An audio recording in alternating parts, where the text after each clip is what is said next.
What's going on, bottom line viewers? It's Mitch here with Kevole, Dilly Vanilli, and AC. We are back to break down another NFL team. Today, we're going to break down the Carolina Panthers. Panthers last year, sort of a surprising bounce back after a really terrible 2016 season. In 2017, they came back. Cam Newton, Christian McCaffrey, that defense was back, and they led the surge to the playoffs, and they made the wild card. Really with a lot of offensive turnover, a lot of offensive injuries and stuff like that. And the Panthers, they came close to beating the Saints, but weren't quite capable in the wild card round, and the Saints moved on. This year, the Panthers, I feel like, have a little bit higher expectations, but are sort of being treated as a middling team, which I think a lot of people do think that that's what they are.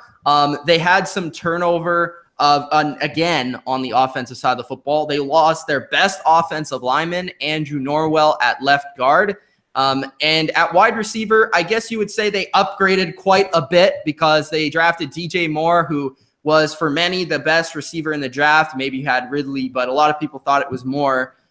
Curtis Samuel should be back, their second-round pick from last year. Devin Funchess now is looked at as their number one guy after trading Kelvin Benjamin last year. Torrey Smith was traded to the team. They picked up Jarius Wright. So they've added a lot of weapons around Cam. But again, the offensive line is a little bit sketchy. And then you look at the defense where they added Don Terry Poe, but not a lot of turnover on that unit. So it's pretty much the same Panthers defense we saw a year ago. Guys, what do we think of the Panthers this year? Are they going to make their way back to the playoffs, or are they going to be a team that misses out?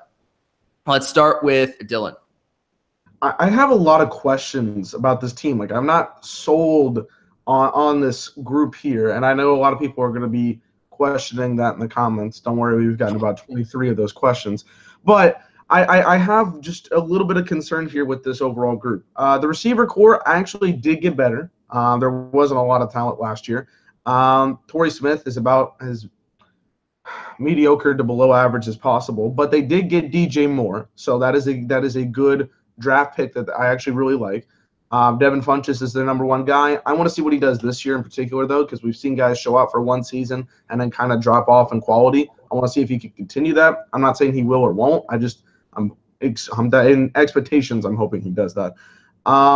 The offensive line group, I think, is kind of not a lot of good things to say about it. Ryan Khalil at the center position obviously does very well, but I got a lot of questions about the rest of the group as a whole. Greg Olsen is back. Hopefully he can stay healthy, because that was one big thing that we're missing for a majority of the season, and Cam Newton really likes to throw to him. So if Greg Olsen's healthy, that's going to help this team maybe even pick up a sneaky victory or two.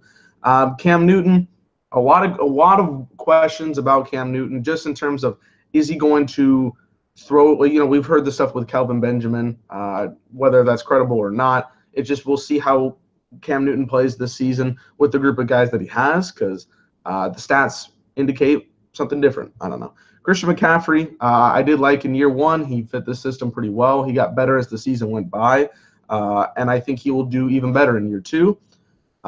Defensively, like Mitch said, this is basically the same group of guys. Julius Peppers, 16th season in the league. Feels like he's been here for God knows how long. Don Terry Poe comes in. I like him. Luke Kuechly, rated 99 overall in Madden, so you know how good he is. Thomas Davis is in there. But in terms of defensively, I think they'll do right around the same as they did last year, which means that they're, you know, in that top 15 at least, closing to the top 10 in terms of defensive rankings. And the NFC is loaded, and a team is going to have to falter or at least go down a couple of games compared to 2017. So with that in mind, I've got the Panthers at 8-8.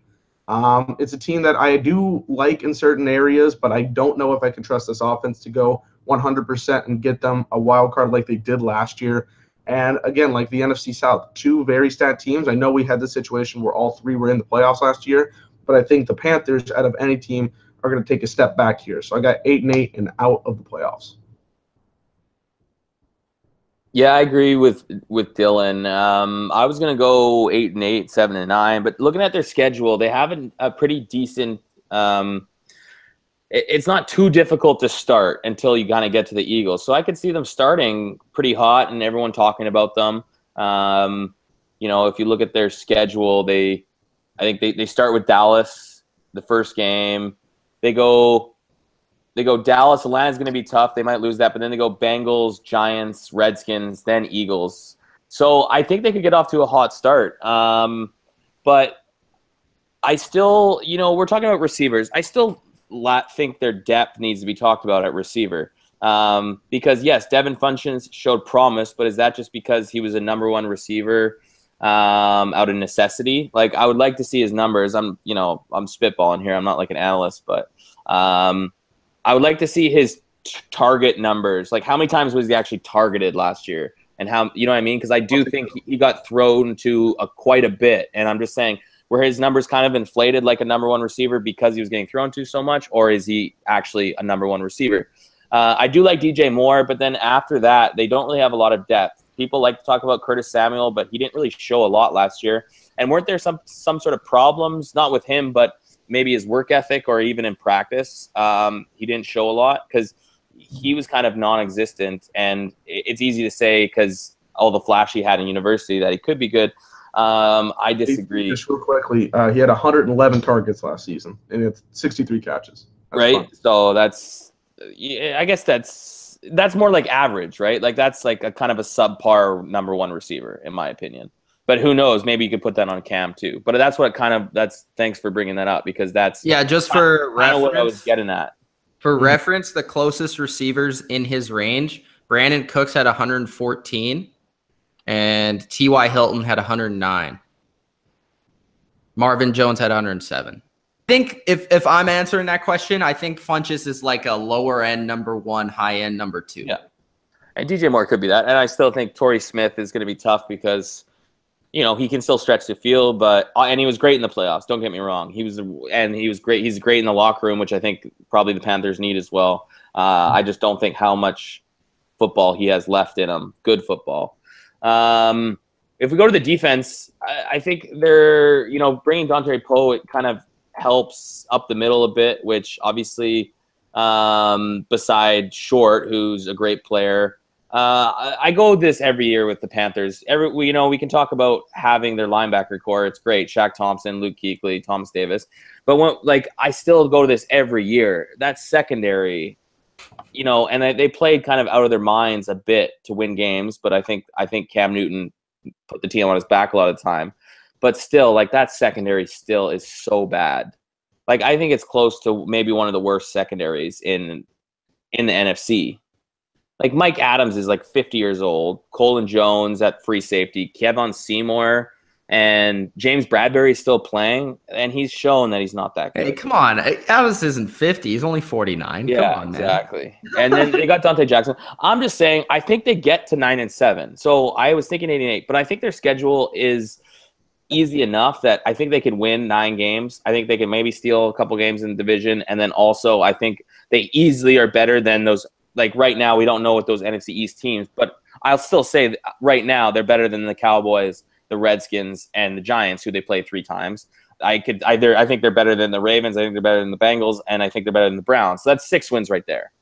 That's why it's tough. I don't think they make the playoffs, but it's tough to get them lower than that. And 9-7 is pretty decent. I think I'm being friendly with that. You know, they might be able to squeak out. I'm not a fan of the completeness of this team. I think Christian McCaffrey's great, but, you know, it's kind of, I guess, the first year without Jonathan Stewart. But Jonathan Stewart, didn't they trade him? Well, they also got they cut him and they signed C.J. Anderson, which is a good move also.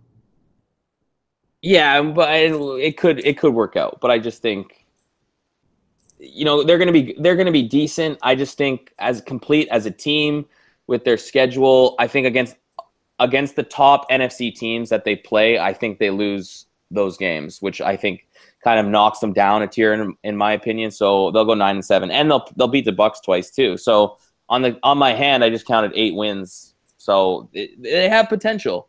I just don't think they're going to be good enough to be better than the Saints or the Falcons. You know, Here comes the 4-12. midstream here because I actually was originally thinking that the Carolina Panthers were going to be my 6th seed, but I was looking further into this. Let's talk offensively.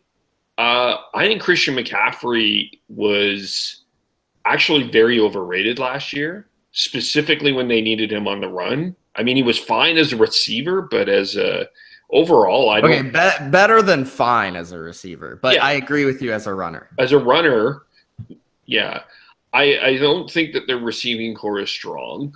Their offensive line is good, and in terms of ability, I think your front 7 is really strong. I really like face value. This defensive line is great, but it's also 964 years old. And are you just counting like is Julius Peppers 900 of those years? I think may be 900 of that, and Mario Addison may be the other part of it. But this is not a young defense. And Luke Kuechly is great, but Luke Kuechly has been fighting concussions for the last few years. Thomas Davis is quite old too. And it really, what this team comes down to, and I'm sure that the one person here has the love for, but the fact of the matter is this, and it hasn't, what we need from Cam is not good Cam or bad Cam. We do need consistent Cam. And if it's consistent Cam, I do think that they have a better chance of making the playoffs. But this team is really, overall, actually quite old. And I have to change my mind. I do think I have to put the Packers in over the Panthers, looking at it a little bit better. I'm not. So you got all that Packers hate for nothing, Kevole? Now you putting it in? I'm putting the Packers in over. It was down to the Packers or the Panthers for my final 6th seed. And I'm going to go ultimately with the Packers at the end. I just think overall, my biggest concern with the Panthers is there's a lot of talent in defense, but it's really old. And the wide receiver core is there's a lot of concerns there, but their defense has to remain healthy this year for them to have a shot. And Cam Newton needs to be consistent Cam. We can't be having a good Cam, bad Cam conversation. Okay, so my time. Obviously, I'm the biggest Panthers fan of anybody here. Obviously, not a Panthers fan, but one of my best friends is a Panthers fan, so that obviously influences me. But actually, I have the Panthers at 8-8. They're missing the playoffs, and I have them 3rd in their own division.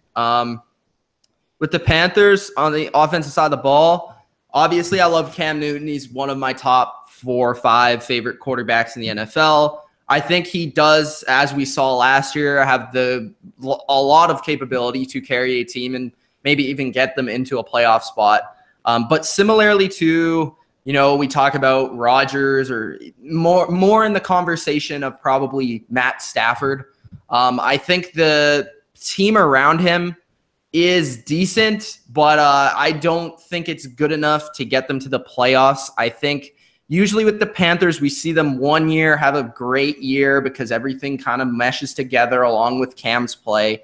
Then the other year, guys get hurt and they don't have a ton of depth, and then it's sort of just they're not able to get quite there. Usually they're around a decent team. They're just not able to push into the playoffs.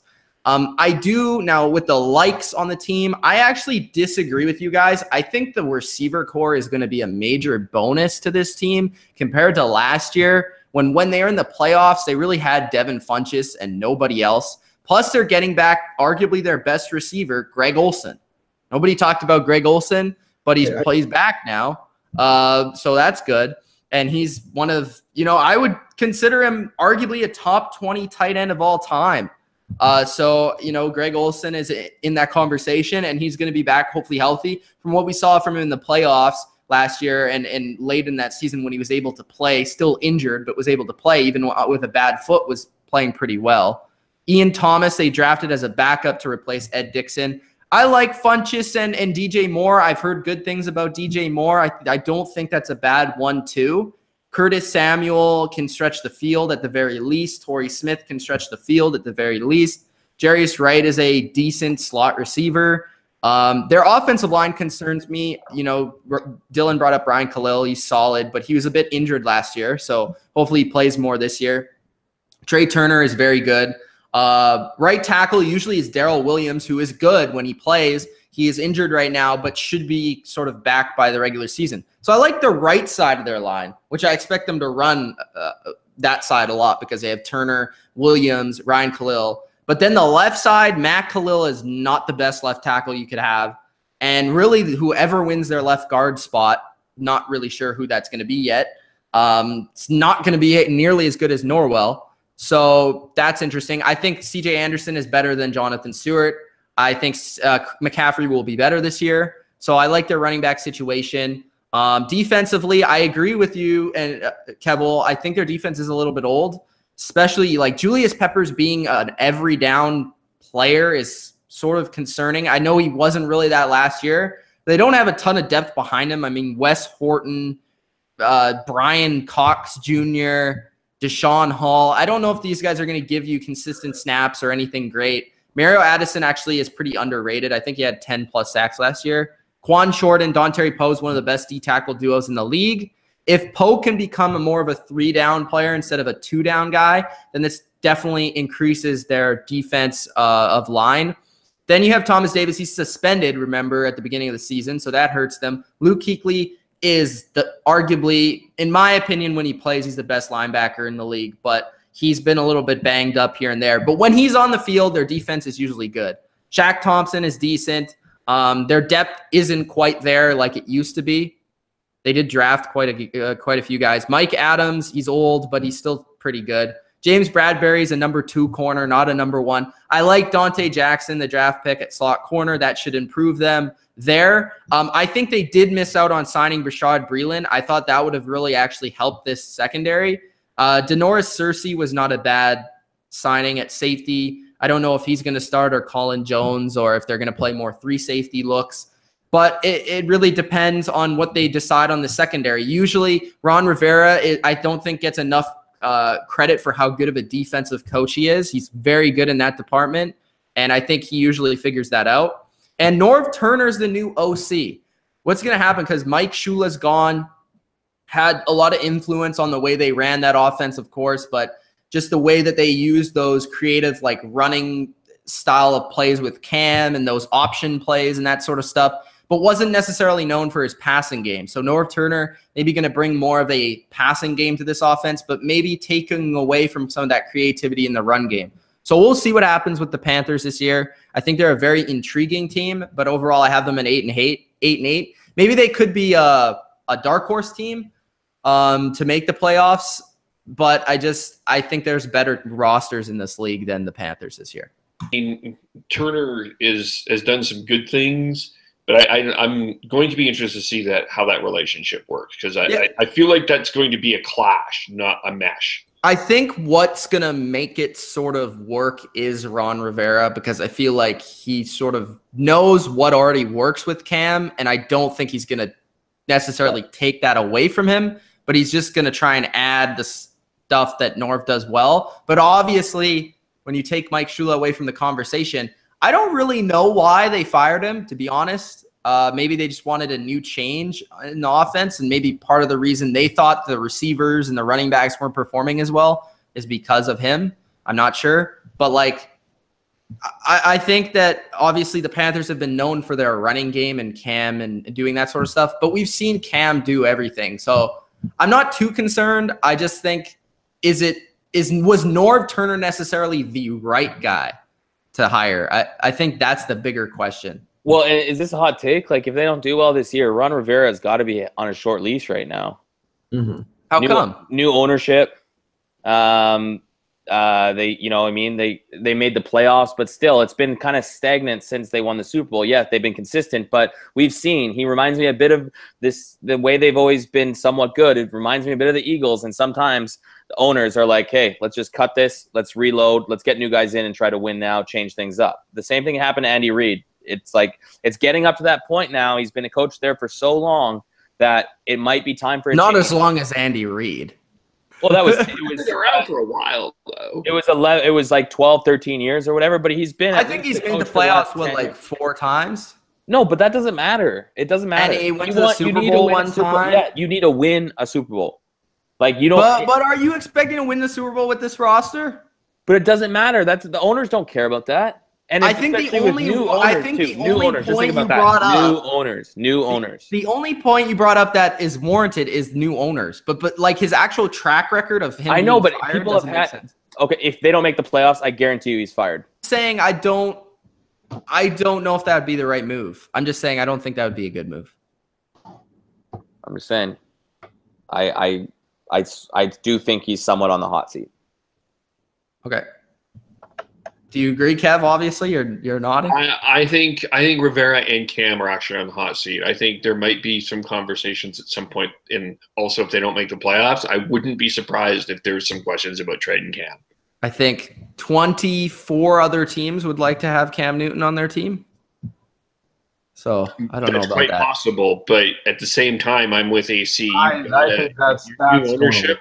You gotta make the playoffs. No. I think you live and die by Cam. I just think that's why the quarterback, the players stay longer than the coaches. Hope you guys enjoyed. Hit the like button. Subscribe to the channel for more Panthers and NFL. Peace.